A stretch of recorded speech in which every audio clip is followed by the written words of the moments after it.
안녕하세요. 2호학번 장우진입니다. 네, 안녕하세요. 21학번 권혁주입니다. 네, 안녕하세요. 김승현입니다. 네, 안녕하세요. 저희는 팀3이고 이번 발표에서는 DVC, 즉 데이터 버전 컨트롤에 대해 발표를 맡은 장우진, 권혁주, 김승현입니다. 전체 발표 흐름은 다음과 같습니다. 데이터 버전 관리가 왜 필요한지에 대해 Why, 그리고 DVC는 어떻게 작동하는가 대해서 How, DVC를 실제로 어떻게 사용하는가에 대해서 발표를 하겠습니다. 먼저 Why DVC입니다. 먼저 DVC를 바로 설명하기 전에 쉬운 예시로 시작해 보겠습니다. 여기 그림처럼 우리가 바나나 스무디 실험실을 운영한다고 생각해 봅시다. 목표는 간단합니다. 가장 맛있는 바나나 스무디를 만드는 것입니다. 첫 번째 실험에서는 바나나 2개, 우유 200ml, 설탕 1스푼을 넣고 믹서를 30초 돌렸습니다. 결과는 맛 점수 80점이 나왔습니다. 두 번째 실험에서는 바나나 3개, 우유 150ml, 설탕 2스푼을 넣고 믹서를 40초 돌렸습니다. 이번에는 맛점수 92점이 나왔습니다. 그러면 우리는 당연히 이렇게 생각할 수 있습니다. 오, 두 번째 조합이 훨씬 맛있네. 이 조합 기억해두자. 그런데 며칠 뒤에 다시 92점짜리 스무디를 만들려고 했는데 문제가 생깁니다. 정확히 바나나를 몇 개 넣었는지, 우유를 얼마나 넣었는지, 설탕은 몇 스푼이었는지, 또 믹서기를 몇 초 돌렸는지 기억이 안 나는 겁니다. 그러면 92점짜리 스무디를 다시 만들 수 없습니다. 이게 바로 데이터 프로젝트나 머신러닝 프로젝트에서도 자주 발생하는 문제입니다. 좋은 결과가 한번 나왔더라도 그 결과가 어떻게 만들어졌는지 추적하지 못하면 다시 재현하기 어렵습니다. 그래서 스무디 실험은 ML 프로젝트와 비슷합니다. 스무디 실험에서는 레시피는 머신러닝 프로젝트의 코드에 해당합니다. 바나나는 데이터셋입니다. 우유 양과 설탕 양은 모델 학습에서 사용하는 파라미터 또는 설정 값이라고 볼 수 있습니다. 그리고 완성된 스무디는 학습이 끝난 모델에 해당합니다. 마지막으로 맛 점수는 모델의 평가 매트릭입니다. 예를 들어 accuracy, loss, F1 스코어 같은 값이 여기에 해당합니다. 즉 머신러닝 프로젝트에서는 좋은 결과를 얻으려면 코드만 중요한 게 아닙니다. 데이터, 파라미터, 모델 결과, 평가 지표까지 모두 함께 관리해야 합니다. 왜냐하면 머신러닝 결과는 코드 하나만으로 결정되지 않기 때문입니다. 같은 코드라도 데이터가 다르면 결과가 달라질 수 있고 같은 데이터라도 파라미터가 다르면 성능이 달라질 수 있습니다. 우리는 보통 코드 버전 관리를 위해 Git을 사용합니다. Git은 매우 좋은 도구입니다. 코드가 언제 바뀌었는지 확인할 수 있고 이전 버전으로 되돌릴 수도 있고 여러 팀원이 같은 프로젝트에서 협업할 수도 있습니다. 앞에 보이시는 이제 로그 창이 제가 실제로 소프트웨어 공학 수업에서 나온 Git 버전인데요. 이것처럼 이제 같이 협업을 할 수 있다는 점이 Git이 매우 좋은 도구라는 점입니다. 스무디 실험에 비교하면은 Git은 레시피, 기록장 같은 역할을 합니다. Git은 이런 식으로 레시피가 어떻게 바뀌었는지 기록하는데 매우 강합니다. 머신러닝 프로젝트에서도 마찬가지입니다. 트레인 PY가 어떻게 바뀌었는지, 프로세스 PY가 어떻게 수정되었는지, 어떤 커밋에서 코드가 바뀌었는지 확인할 수 있습니다. 그래서 코드만 놓고 보면 Git은 충분히 좋은 도구입니다. 하지만 문제는 머신러닝 프로젝트는 코드만으로 끝나지 않는다는 점입니다. 머신러닝 프로젝트에서는 같은 코드를 실행해도 결과가 달라질 수 있습니다. 여기 예시처럼 콜랩에서 모델을 학습했을 때 애큐레시가 달라질 수 있는 그런 점을 발견하게 됩니다. 이때 우리는 이런 질문을 하게 됩니다. 코드는 같은데 왜 결과가 다르지? 그 이유는 여러 가지가 있을 수 있습니다. 데이터셋 버전이 달라졌을 수도 있고 전처리 방식이 조금 바뀌었을 수도 있습니다. 학습 파라미터가 다를 수도 있고 학습된 모델 파일이 정확히 어떤 실험에서 나온 건지 모를 수도 있습니다. 예를 들어서 팀원 A가 accuracy 95%짜리 모델을 만들었다고 말했습니다. 그런데 팀원 B가 같은 코드를 받아서 실행했더니 accuracy가 88%만 나왔다고 해보겠습니다. 그러면 단순히 코드만 확인해서는 원인을 찾기 어렵습니다. 데이터가 같은지, 파라미터가 같은지, 모델 파일이 같은지, 평가 방식이 모두 같은지 모두 확인해야 합니다. 이런 문제가 바로 머신러닝 프로젝트에서 중요한 재현성 문제입니다. 긴만으로 부족한 이유를 설명드리겠습니다. 어, 그냥 기세에 데이터 파일과 모델 파일까지 전부 넣으면 되는 거 아닌가? 하지만 실제로는 문제가 많습니다. 첫 번째로는 데이터셋이 너무 크다는 것입니다. 간단한 실습 데이터는 작을 수 있지만 실제 머신러닝 프로젝트에서는 데이터셋이 몇 기가바이트, 몇십 기가바이트까지 커질 수 있습니다. 두 번째 문제는 모델 파일도 계속 커진다는 것입니다. 특히 딥러닝 모델은 학습이 끝난 체크포인트 파일이나 웨이트 파일이 매우 클 수 있습니다. 세 번째 문제는 이렇게 큰 파일들을 깃에 계속 넣으면 깃 저장소 자체가 너무 무거워진다는 것입니다. 네 번째는 이제 어떤 데이터로 어떤 모델을 만들었는지 추적하기 어렵다는 것입니다.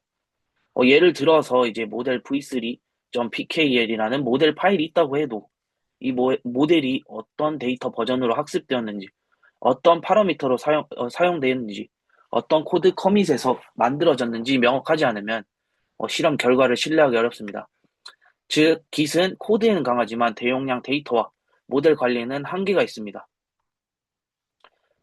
네, 결국 핵심 문제는 재현성입니다. 즉, reproducibility입니다.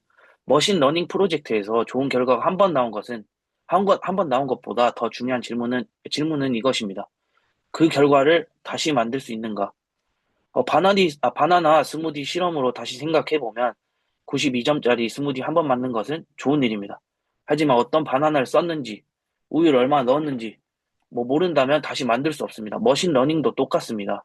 에큐러시가 높은 모델을 한 번 만들었다고 해도 그 모델이 어떤 데이터인지, 어떤 파라미터를 썼는지 모르면 그 결과를 다시 만들기 어렵습니다. 이 문제를 해결하기 위해 등장한 도구가 바로 DVC입니다. DVC는 Git과 함께 사용되면서 데이터 모델 파이프라인, 실험 결과를 관리하는 도구입니다. 즉, Git이 코드 변경 이력을 관리한다면 DVC는 머신러닝 실험에서 사용되는 데이터와 모델, 그리고 결과를 함께 관리해서 실험을 재현 가능하게 만들어줍니다. 그래서 DVC가 추적할 수 있는 요소는 5가지 크게 볼 수 있습니다. 첫 번째는 데이터셋, 두 번째는 모델 파일입니다. 세 번째는 파라미터, 네 번째는 매트릭스, 그리고 다섯 번째는 파이프라인입니다.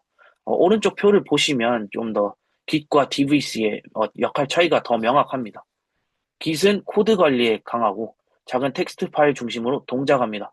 그리고 코드 변경을 추적하는 데 적합합니다. 반면 DVC는 데이터 관리에 강하고 대용량 데이터와 모델 파일을 다루는 데 적합합니다. 그리고 데이터, 모델 결과를 추적합니다. 따라서 Git과 DVC는 경쟁하는 도구가 아닙니다.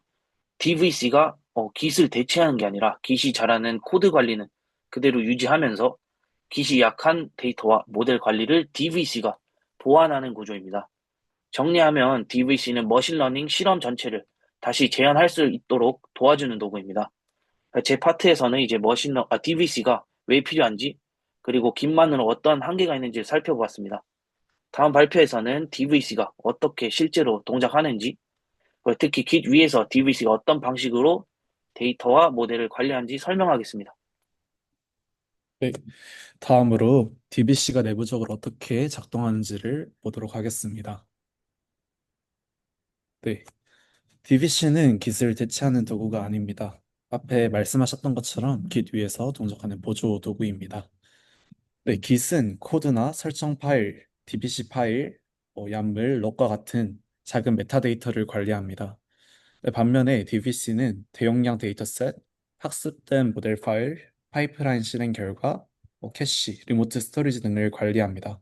즉, Git은 어떤 코드와 메타데이터 버전인지, DBC는 그 코드가 실제로 사용한 데이터와 모델 파일이 무엇인지를 관리합니다. 네, 그래서 이제 Git 저장소들은 가볍게 유지하면서도 데이터 버전을 함께 추적할 수 있습니다. 네, 다음으로 이제 예를 들어서 저희가 dbc add data라는 폴더에서 irish.csv라는 네, 파일을 실행했다고 가정해 보도록 하겠습니다. 네, 여기에서 이 CSV는 뭐 머신러닝에서 실제로 사용하는 데이터 파일이라고 하고 그 CSV 파일 안에 있는 데이터는 뭐 꽃받침 길이, 뭐 꽃잎 길이, 품종과 같은 그런 아이리시 데이터가 들어있는 파일입니다. 그렇지만 DBC는 이 실제 iris.csv 파일을 깃에 직접 넣지 않습니다. 대신 iris.csv.dbc라는 작은 메타데이터 파일을 생성합니다. 네, 이 DBC 파일 안에는 이제 해시값을 저장하는 MP5, 데이터 파일 사이즈, 그리고 경로, path 등 실제 데이터 파일에 대한 정보가 들어갑니다. 네, 따라서 DBC 파일은 실제 데이터를 가리키는 포인터 파일에 가깝습니다. 이제 git 커밋에서는 무거운 뭐 아이리시 CSV 데이터 자체가 아니라 작은 DBC 파일이 저장되고 그리고 실제 데이터 내용은 DBC가 별도의 캐시에 관리합니다. 결과적으로 git 커밋만 보면 어떤 데이터 버전을 사용하는지 알 수 없지만 이제 큰 데이터 파일 자체는 git 저장소에 들어가지 않습니다. 네, 다음으로 이번에는 실제 데이터 파일이 어디에 저장되는지 보도록 하겠습니다. 그래서 앞에서 DBC 파일은 실제 데이터 파일을 담는 게 아니라 데이터를 가리키는 포인터 파일이라고 설명했습니다. 네, 그렇다면 이 실제 CSV 같은 데이터 내용은 어디에 있을까요? 네, DBC는 실제 파일 내용을 로컬의 DBC 캐시에 저장합니다. 여기서 중요한 부분은 이 CSV의 내용이 바뀌면 해시 값도 바뀌게 바뀌는 부분이 있습니다. 그래서 DBC 캐시가 파일 이름 기준이 아니라 파일 내용의 해시를 기준으로 저장이 된다는 건데요. 네, 그러면 이제 DBC는 그 해시 값이 바뀌게 되었을 때 기존 파일을 덮어 쓰는 것이 아니라 변경된 내용을 새로운 캐시 오브젝트로 저장합니다. 네, 즉 데이터 파일이 변경이 되면 해시가 변경이 되고 새로운 캐시 오브젝트가 생성이 되고 그 캐시 오브젝트가 git 커밋과 연결이 됩니다. 네, 이 방식 덕분에 DBC는 데이터 파일의 여러 버전을 구분할 수 있고 같은 내용의 파일의 중복 저장을 줄일 수 있습니다. 네, 그런데 제 DBC 캐시만 있으면 한 가지 문제가 있습니다. 네, 바로 내 컴퓨터에서는 데이터 버전을 관리를 할 수 있는데 팀원이 같은 데이터를 사용하려면 그 데이터를 공유할 방법이 없다는 겁니다. 네, 이때 사용하는 것이 이 리모트 스토리지입니다. 리모트 스토리지는 DBC가 관리하는 데이터와 모델 파일을 외부 저장소에 보관하는 공간입니다. 네, 예를 들어서 이 보이시는 로고처럼 아마존 S3, 뭐 구글 드라이브, 아주르 블록 스토리지 같은 저장소를 사용할 수 있는데요. 사용 방식은 git 리모트와 동일합니다. 깃에서 git 푸시와 git 풀을 사용하듯이 DBC에서도 DBC 푸시와 DBC 풀을 사용을 합니다.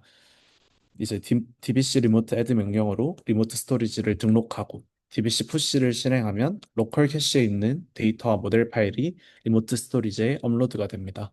근데 반대로 다른 팀원이 DBC 풀을 실행을 하면 리모트 스토리지에서 필요한 데이터와 모델 파일을 다운로드할 수 있습니다. 즉, Git은 코드와 메타데이터를 공유하고 DBC 리모트 스토리지는 실제 데이터와 모델 파일을 공유합니다. 네. DBC는 데이터 파일만 관리를 하는 것이 아니라 머신러닝 파이프라인도 관리를 할 수 있는데요. 이제 이때 사용하는 파일이 dbc.yamel입니다. 이 yamel은 사람이 작성하는 파이프라인 정의 파일입니다. 네, 각 스테이지에서는 실행할 명령어인 커맨드, cmd, 입력 파일인 depth, 결과 파일인 out, 그리고 사용하는 파라미터인 params, 성능 결과 파일인 metric을 정의할 수 있습니다. 뭐 예를 들어서 이런 클래시피케이션의 문제에서는 프로세스 스테이지에서 원본 데이터를 처리하고 트레인 스테이지에서는 모델을 학습하고 매트릭 제이슨 파일을 생성할 수 있습니다. 그래서 이렇게 정의를 해두면 DBC는 어떤 입력이나 코드가 바뀌었을 때 어떤 스테이지를 바로 다시 실행해야 하는지 판단할 수 있습니다. 네, 다음으로 DBC 야물 파일이 이제 파이프라인의 계획서라면 이 DBC 락은 실제 실행 기록입니다. 이 DBC 락에서는 실행 시점의 디펜던시와 아웃풋의 해시 값이 기록이 되는데요. 예를 들어서 보이시는 process CSV 파일, train.py, 모델 pkl 등의 해시가 저장이 됩니다. 이 덕분에 이제 나중에 같은 git 커밋으로 돌아갔을 때 정확히 어떤 데이터와 어떤 코드, 어떤 모델 결과가 연결되어 있었는지 복원할 수 있습니다. 네, 정리하면 야물은 사람이 읽고 수정하는 파이프라인 정의 파일이고요. 럭은 DBC가 자동 생성하는 재현성 기록 파일입니다. 네, 이제 마지막으로 전체 워크플로우를 정리해 보도록 하겠습니다. 네, DBC 워크플로우는 좌측에 보이시는 것처럼 데이터 추가부터 이제 마지막에 재현하는 과정까지를 담았는데요. 우선 DBC add로 데이터 파일을 DBC 추적 대상으로 추가합니다. 다음으로 기세는 실제 데이터가 아닌 DBC 메타데이터 파일만 커밋하고요. DBC 푸시를 사용해서 실제 데이터 파일은 리모트 스토리지에 업로드합니다. 파이프라인은 이제 야물을 정의하고 DBC 리프로로 실행합니다. 여기서 DBC 리프로는 야물에 정의된 depth, params, out를 확인해서 변경이 필요한 스테이지만 다시 실행하고 실행 결과를 DBC 락에 기록합니다. 이제 다른 팀원이 같은 실험을 재현하려면 git 풀로 코드와 메타데이터를 받고 또 DBC 풀로 실제 데이터를 받은 뒤 필요하면 DBC 리프로로 실행하면 됩니다. 결국 DBC 파일, 캐시, 리모트 스토리지를 통해서 대용량 파일 버전을 관리하고 야물과 락을 통해 파이프라인 재현성을 보장합니다. 네, 이제 다음 파트에서는 이 DBC의 이 구조가 실제 예제에서 어떻게 적용되는지 살펴보도록 하겠습니다. 네, 그러면 지금까지 DBC의 개념과 구조에 대해서 배웠는데요. 이번 파트에서는 제가 직접 아이리스 데이터셋을 이용해서 분류 모델을 한번 만드는 과정에서 DBC가 어떻게 사용되는지 한번 보여드리도록 하겠습니다. 네, 지금 보시면 저희가 적극적으로 참고한 어떤 GitHub 리포지토리인데요. iQuantity의 dvc.ml 프로젝트라는 리포지토리를 저희가 적극적으로 활용해서 이 프로젝트를 진행을 했고, 지금 보시면 GitHub 핸들이랑 그리고 유튜브 렉처까지 저희가 같이 올려드렸습니다. 네. 그러면 보시면 전체적인 흐름은 다음과 같습니다. 먼저 환경 설정을 당연히 해야 되고, 그리고 파이프라인 실행, 그리고 파라미터를 변경을 해본 다음에 그걸 다시 실행하는 과정, 그리고 과거 실험을 복원해보는 그런 과정을 한번 저희가 시연을 해보도록 하겠습니다. 먼저 이 폴더 구조를 보시면, git, dbc, 뭐 src 안에 있는 prepare file, 뭐 train py, 뭐 evaluate py 등등의 파일들이 있는데, 지금 이 안에 있는 야멜 파일들을 가지고 저희가 어떻게 이 DBC를 활용하는지 좀 보여드리도록 하겠습니다. 이 오른쪽 그림을 보시면 가장 먼저 터미널에서 가상 환경을 일단 활성화하고 그리고 필요한 패키지를 설치를 해줍니다. 이때 PIP를 사용을 해서 되게 간단하게 설치를 할 수 있었는데요. 뭐 판다스나 PY, 야멜 같은 필요한 패키지들을 설치할 수 있습니다. 네, 다음을 보시면 저희가 git init과 dbc init을 실행을 하는데요. 이 git init은 이 폴더를 저희가 git이 감시하는 구역으로 약간 만든다는 그런 선언인데 마찬가지로 dbc init도 dbc로 함께 감시하겠다는 선언입니다. 그래서 이때 중요한 점은 dbc 폴더가 생기고 데이터와 모델의 이력을 여기서 이제 관리를 하게 됩니다. 근데 이때 dbc init은 반드시 git init 이후에 실행을 했어야 되는데요.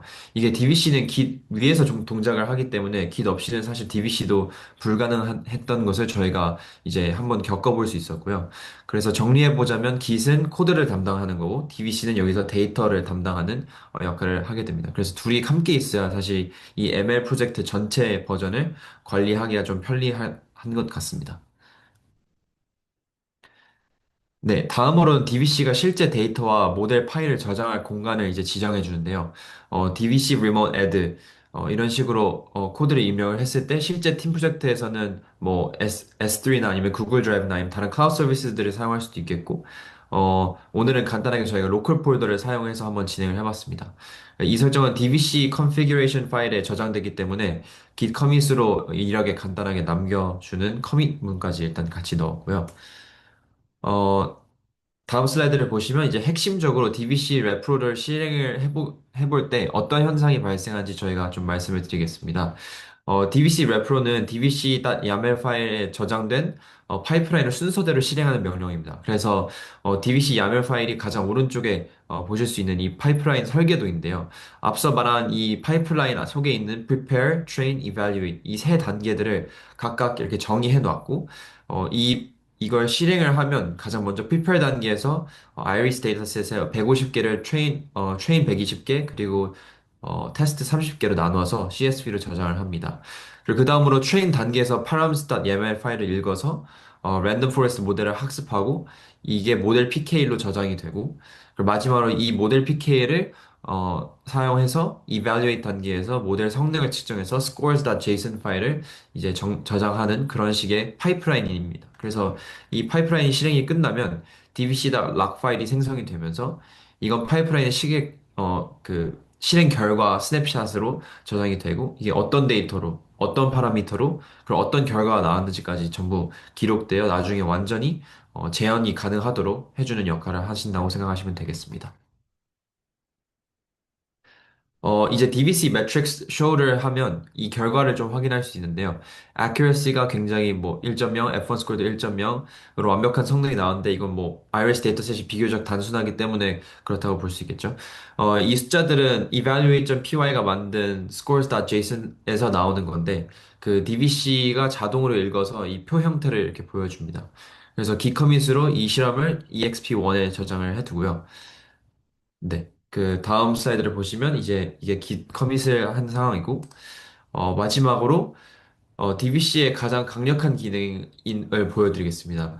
이제 파람수점 YAML 파일에서 모델을 랜덤 포레스트에서 디시전 트리로 바꿔주고, 그리고 뭐 맥스 뎁스를 5에서 3으로 한번 바꿔보겠습니다.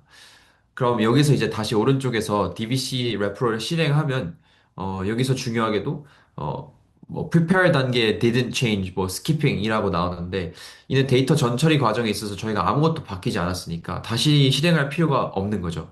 그래서 DBC가 자동으로 이걸 판단을 해서 train과 evaluate만 재실행합니다. 그래서 만약 데이터셋이 수백 기가짜리라면 이 기능 하나만으로 사실 엄청난 시간을 절약할 수 있고, 그 DBC 매트릭스 쇼로 이제 결과를 확인을 해보시면 EXP2로 저희가 나중에 커밋을 하고 결과도 제대로 반영이 되어 있다는 것을 확인하실 수 있습니다. 마지막으로 DBC의 재현성 기능입니다. 그래서 git checkout head 1로 exp 1 시점으로 아까 돌아가면 DBC checkout을 실행하면 그 시점에 모델 PKL까지 함께 복원되면서 그 전에 있었던 결과나 이것들을 다시 확인하실 수 있고요. 그리고 git만 썼다면 코드만 되돌릴 수 있었겠지만 사실 DBC 덕분에 데이터와 모델까지 완전히 복원되면서 이게 저희가 흔히 말하는 DBC가 말하는 그 완벽한 재현성입니다. git switch master로 다시 현재로 돌아올 수 있습니다. 그럼 이제 DBC의 장단점들을 한번 정리해 보겠습니다. 먼저 장점입니다. 첫 번째로 Git과의 완벽한 통합입니다. 그래서 기존 Git 워크플로우 그대로 유지하면서 사실 데이터의 버전들만 좀 관리를 하기도 가능하게끔 이렇게 그런 추가적인 기능을 사실 가능하게 하고요. 그리고 두 번째로는 스토리지의 유연성입니다. 그래서 오늘은 저희가 로컬 폴더를 썼지만 사실 뭐 다양한 협업을 하거나 아니면 엄청나게 많은 양의 데이터를 다룰 때는 뭐 S3나 구글 드라이브, Azure 등 다양한 클라우드 서비스를 지원을 하고요. 그리고 세 번째로는 어떤 파이프라인의 자동화입니다. 이 방금 보셨듯이 변경된 단계만 재실행해서 시간과 자원을 확실하게 절약을 해주고, 그리고 마지막으로 오픈 소스라 사실 너무 편하게도 저희가 무료로 사용할 수 있었습니다. 근데 반면에 단점도 있습니다. 어떤 한계점이 있었냐면, 기세에 사실 익숙하지 않으면 어떤 진입 장벽이 있을 수 있고요. 그리고 GUI가 없어서 CLI 기반이라 비개발자에게는 조금 불친절하다고 생각이 들기도 했습니다. 또한 실험 결과 추적은 MLflow나 뭐 weight and biases에 비해 사실 기능이 단순한 편인데, 저희가 느끼기에는 이런 ML 프로젝트에 있어서 굉장히 어떤 장점을 가지고 있다고 생각을 했습니다. 네, 정리하겠습니다. DBC는 ML 프로젝트의 재현성 문제를 사실 해결하는 도구입니다. 기시 코드를 관리하듯이 DBC는 데이터와 모델을 관리하고, 이 둘을 함께 쓰면 시점 전체를 버전 단위로 추적할 수 있다는 굉장한 장점이 있습니다. 그래서 사실 완벽한 도구는 아니지만 ML 실험을 체계적으로 관리하기 위한 굉장히 좋은 출발점이라고 생각이 들었고, 어떤 파이프라인을 자동화하는 데 있어서도 사실 실험의 효율을 굉장히 높이는 것을 저희가 체감을 할 수 있었습니다. 이 외에도 다양한 장점들이 있고, 어떤 뭐 작은 한계점들도 존재하지만 어떤 재현 가능하고 추적 가능하고 공유 가능하게 하는 이런 서비스가 있다는 것이 사실 굉장히 인상적이었던 것 같습니다. 네, 이상으로 저희 레퍼런스들 보여드리고 발표를 마치도록 하겠습니다. 감사합니다.